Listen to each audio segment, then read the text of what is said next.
لكم بعد إصدار حكم وعدالة أرحم الراحمين وقد قلنا يحيى العدل الشقيق وهيب، ماذا عن هذا اليوم بعد إصدار الحكم؟ اليوم يوم فرح، يوم سعيد. أنا يعني بكل سرور وبكل فرحة بتحقيق العدالة من هؤلاء القتلة المجرمين، والذي نشكر القضاء، نشكر القاضي، أشكر فريق المحامين بقيادة أشكر على كل الجهود اللي قاموا به.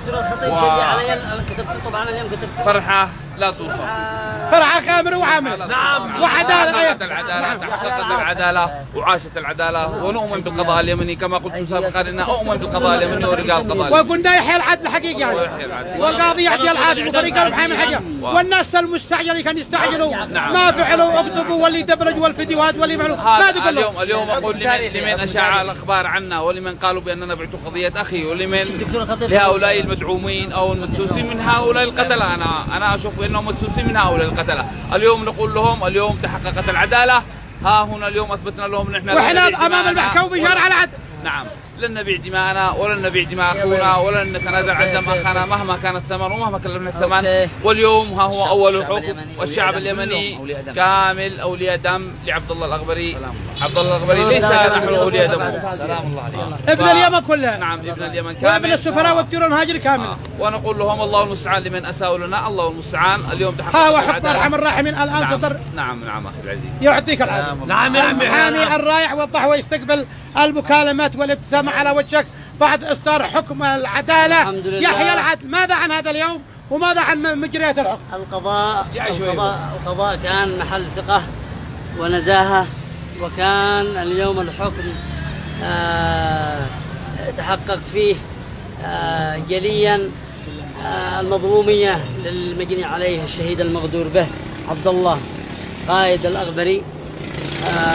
نشكر القاضي أحمد شرف الدين لاستعانته بكل ما بذل من جهد وقوة وسهر، واستند إلى المواد الخاصة بمحاكمة المتهمين الفارين من وجه العدالة، وحكم ضد المتهمين الحاضرين الحكم الذي كنا الماثل أمام المحكمة الستة ضد المتهمين الستة الحاضرين. نعم، الخمسة من المتهم الأول حتى الخامس بالإعدام قصاصا رميا بالرصاص حتى الموت، طبعا في ساحة عامة.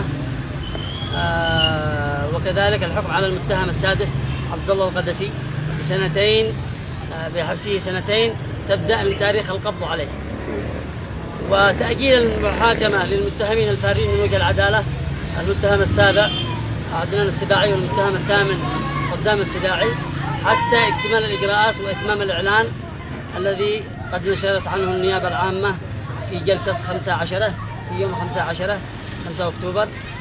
وبالتالي سيتم بإذن الله محاكمتهم خلال الأسابيع القليلة القادمة. إذا لم يحضروا فسيتم التنصيب عنهم والسير في الإجراءات حتى صدور حكم عادل بشأنهم وبحقهم. شكرا جزيلا. ماذا عن مجريات الحكم كما قال زميلك العزيز؟ اليوم هو حكم تاريخي، حكم عظيم، حكم من قاض جليل، قاض كبير، قاض شجاع، وحكم حكم انتصر للمظلوم، حكم فيه حيثيات تعكس مدى اجتهاده وبحثه وتسبيبه، حكم يعني لم يترك فقرة أو جزئية تشمل جل ملف القضية ابتداء من محاضر جمع الاستدلالات حتى حجز القضية الحكم. نشكر قضاءنا، نشكر قاضينا، أنت عظيم يا قاضينا. قضاؤنا والمستعجلين هؤلاء كما قال الأستاذ وهيب، المستعجلين هؤلاء الأول أثبت للجميع بأن هناك قضاء يمني عظيم، قضاء فخر لنا جميعا، قضاء نزيه. احنا قلنا لك في شارع لا يستطيع الجاني أو المجرم أن يفلت منه حقا وجود قضاء مثل قاضينا القدير أحمد شرف الدين. إذا وجد مجرم ستطاله يد العدالة قريبة مهما كان. سلام الله عليه وسلام عليكم وسلام على زملائي أعضاء فريق هيئة الادعاء عن أولياء الدم، كلا بأشخاصهم ممثلة بأخي وصديقي وزميلي وضاح قطيش، وأخي وزميلي الأستاذ القدير خالد المطري، وأخي وزميلي الأستاذ عبد الوهاب العنزي والاستاذ القدير علي المليكي والاستاذ القدير عبد العزيز سقاف، ولا ننسى هذه مسلم تعد الحال. نعم. ولا ننسى استاذنا القدير الدكتور محمد الخطيب. هو حاضر يعني بقلبه. تحيه للدكتور محمد الخطيب حقيقه حقيقه والزملاء الاكبر الطيبين. طيب حقيقه عاشت العداله. عاشت العداله. يحيى العاد. يحيى العاد. يحيى العاد. ونحن في شارع العاد.